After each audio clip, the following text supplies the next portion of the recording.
Kata Ibn Sina, the more brilliant the lightning, the quicker it disappear. Semakin terang kilat itu, semakin cepat ia menghilang. Quote ini sangat relevan dengan kita hari ni, sebab kita ni di zaman viral. Semua orang nak dikenali dan juga nak meletup dengan cara yang cepat, right? Tapi kita juga tahu benda viral ni kejap je. Tambah-tambah sekarang ni, untuk bulan ni saja baru banyak benda viral. Adakah kita ingat benda viral yang berlaku 3 minggu lepas? Mungkin kita dah tak ingat dah, sebab 3 minggu lepas nak membawa kepada hari ni, macam-macam benda berlaku. So kita dah tak ingat sebab terlalu banyak. So benda viral ni macam kilat tadi lah, dia terang dengan cepat dan juga hilang pun cepat.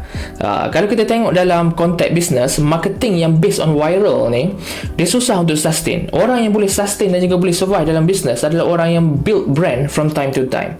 Sama ada brand product ataupun company itu sendiri ataupun personal brand, right? So kita jangan kejar flash, kita build our fire. Biar lambat tapi genuine. Because a lasting glow always beat a temporary hype.